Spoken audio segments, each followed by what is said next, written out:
Hello dear students, आज हम electrochemistry chapter से what is the Faraday electrical charge इसको समझने की कोशिश करने वाले हैं। देखो, अब इसको समझने के लिए हमें कुछ बेसिक बातें समझनी होंगी। जो एक इलेक्ट्रॉन होता है उसके ऊपर इतना चार्ज होता है 1.6021 into 10⁻⁻19 कूलम्स। एक इलेक्ट्रॉन के ऊपर इतना चार्ज होता है, ठीक है। और इलेक्ट्रिकल चार्ज को हम कूलम में मेजर करते हैं। तो कैसी, अगर एक इलेक्ट्रॉन के ऊपर इतना चार्ज है तो एक मोल इलेक्ट्रॉन के ऊपर कितना चार्ज होना चाहिए? एक मोल इलेक्ट्रॉन में कितने इलेक्ट्रॉन होते हैं? 6.022 into 10⁻23। आपके कंट्रोल नंबर, इतने इलेक्ट्रॉन होंगे उसमें। अगर एक इलेक्ट्रॉन के ऊपर इतना चार्ज है तो इतने इलेक्ट्रॉन के ऊपर कितना चार्ज होना चाहिए? इन दोनों का मल्टीप्लिकेशन करना होगा, राइट। इन दोनों का हमने मल्टीप्लाई किया तो हमें क्या मिलेगा? Charge present on 1 mole of electron. तो इन दोनों का मल्टीप्लिकेशन कितना आता है? अप्रोक्सीमेटली 96,485 कूलम्स आता है इन दोनों का मल्टीप्लिकेशन। मतलब 1 मोल इलेक्ट्रॉन के ऊपर इतना चार्ज होगा in terms of Coulomb's, right. अब इसको राउंड ऑफ किया गया for the simplicity of the calculation. तो राउंड ऑफ करने के बाद ये वैल्यू होती है 96,500 कूलम्स, ओके। और इसी चार्ज को बोला जाता है 1 फैराडे ऑफ इलेक्ट्रिकल चार्ज। इसी को बोला जाता है 1 फैराडे ऑफ इलेक्ट्रिकल चार्ज। ये चार्ज किसके ऊपर है? 1 मोल इलेक्ट्रॉन के ऊपर है। तो ये तो समझते हैं, राइट। ये आया समझ में? ठीक है, चलो देखते हैं। अभी सोडियम कैटायन है, सोडियम के ऊपर 1 प्लस चार्ज है। अगर 1 प्लस चार्ज को हमें न्यूट्रलाइज करना है तो 1 इलेक्ट्रॉन चाहिए, तो हमें एक न्यूट्रलाइज्ड सोडियम एटम मिलेगा, ठीक है। लेकिन ये जो है ना, ये सोडियम का एक एटम है। सोडियम के एक आयन को रिड्यूस करने के लिए 1 इलेक्ट्रॉन चाहिए, तब जाकर हमें सोडियम का एक एटम मिलता है। लेकिन हमारे पास ये जो सोडियम के कैटायन है, मान लो वो 1 मोल है, तो 1 मोल सोडियम आयन को रिड्यूस करने के लिए इलेक्ट्रॉन कितने चाहिए होंगे? इलेक्ट्रॉन भी ऑब्वियसली हमें 1 मोल चाहिए, करेक्ट। इलेक्ट्रॉन भी ऑब्वियसली हमें 1 मोल चाहिए होंगे, तब जाकर हमें सोडियम एटम मिलेंगे। कितने मिलेंगे सोडियम एटम? 1 मोल सोडियम आयन लिए तो 1 मोल ही मिलेंगे, ये भी है कि नहीं? बराबर है। चलो, यही एग्जांपल, थोड़ा सा यही जो कॉन्सेप्ट है, एक और एग्जांपल लेके समझने की कोशिश करते हैं। अपने पास मैग्नीशियम 2 प्लस है। मैग्नीशियम के ऊपर 2 प्लस चार्ज है। इसको रिड्यूस करने के लिए अपने पास 2 इलेक्ट्रॉन है। तो 2 प्लस चार्ज को रिड्यूस करने के लिए 2 इलेक्ट्रॉन चाहिए, तब जाकर वो कंप्लीटली रिड्यूस होगा, मैग्नीशियम एटम मिलेगा, ठीक है। लेकिन मैग्नीशियम आयन जो है यहाँ पर एक ही है, करेक्ट। लेकिन अगर हम मैग्नीशियम आयन, अगर 1 मोल मैग्नीशियम आयंस लेते हैं, मैग्नीशियम आयन कितना ले रहे हैं हम? 1 मोल ले रहे हैं, राइट। तो 1 मोल मैग्नीशियम आयन को रिड्यूस करने के लिए कितने इलेक्ट्रॉन चाहिए होंगे? देखो, इसके ऊपर 2 प्लस चार्ज है। मैग्नीशियम आयन 1 मोल है, बट उसके ऊपर चार्ज कितने हैं? डबल है उसके, जितने मोल है उसके डबल चार्ज है, 2 प्लस। मोल 1 लिया है लेकिन चार्ज कितने हैं? 2 है। तो हमें इलेक्ट्रॉन कितने चाहिए होंगे? इलेक्ट्रॉन चाहिए होंगे 2 मोल। इलेक्ट्रॉन कितने लगेंगे? 2 मोल्स लगेंगे, तब जाकर हमें क्या मिलेगा? मैग्नीशियम मेटल मिलेगा। कितना? 1 मोल मिलेगा, बराबर है। तो देखो, 1 मोल इलेक्ट्रॉन के ऊपर कितना चार्ज होता है? 1 फैराडे इलेक्ट्रिकल चार्ज होता है, अभी हमने देखा। 2 मोल इलेक्ट्रॉन के ऊपर कितना चार्ज होना चाहिए? 2 फैराडे होना चाहिए, राइट। 3 मोल अगर इलेक्ट्रॉन हमें चाहिए तो 3 फैराडे इलेक्ट्रिकल चार्ज लगेगा।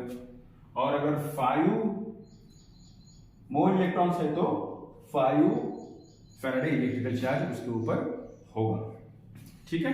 क्लियर है ये वाली बात? ओके। अगर कोई चीज समझ में नहीं आती तो इमीडिएटली उधर कमेंट कर दो, उसको मैं डिटेल में समझा लूंगा, ठीक है। चलो, अभी इसी कॉन्सेप्ट को थोड़ा सा और आगे लेके जाते हैं, थोड़ा सा डिटेल में समझते हैं। हाँ, ओके। यहां पर देखो, अभी इसको समझने की कोशिश करते हैं। अब अपने पास जो है, चलो इसको मैं हटा देता हूं, क्लियर करके थोड़ा सा डिटेल में लिख लेते हैं।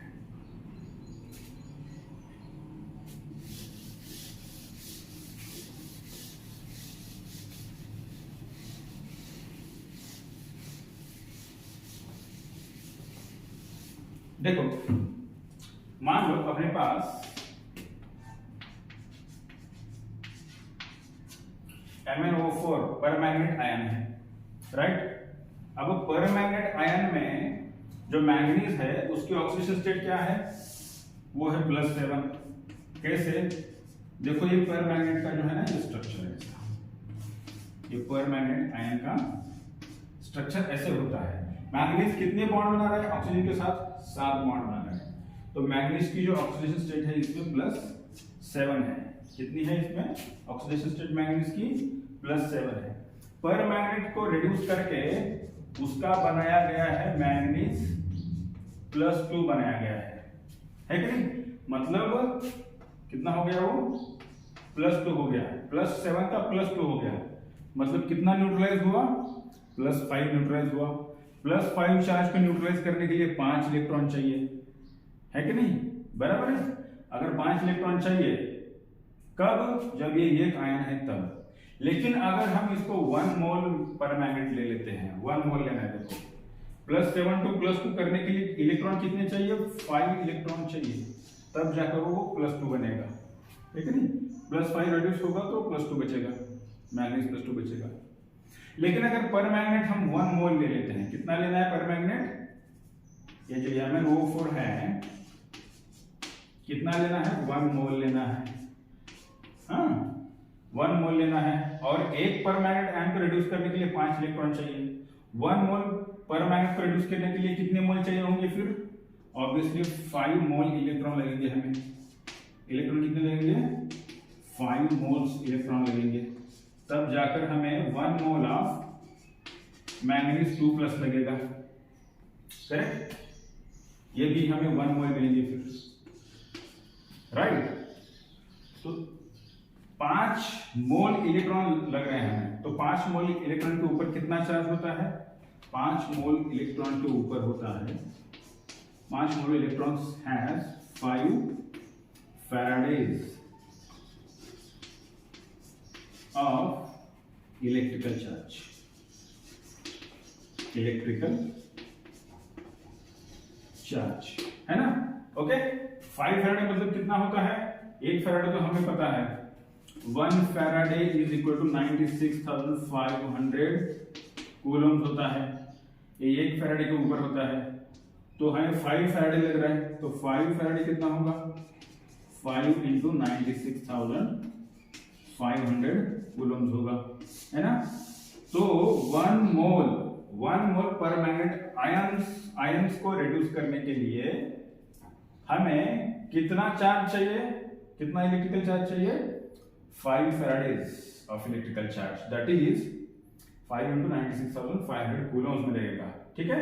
फैराडेज में अगर पूछा है तो फैराडेज में जवाब देना है, या फिर कूलम्स में पूछा है तो कूलम्स में भी आप बता सकते हो, ठीक है।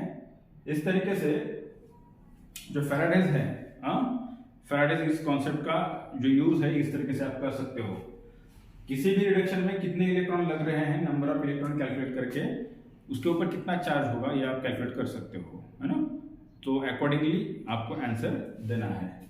आई होप ये जो कॉन्सेप्ट है आपका क्लियर हुआ होगा। अगर कोई क्वेरी है, कोई डिफिकल्टी है तो कमेंट करना है, मुझे बताना है, ठीक है। I will go in detail into that.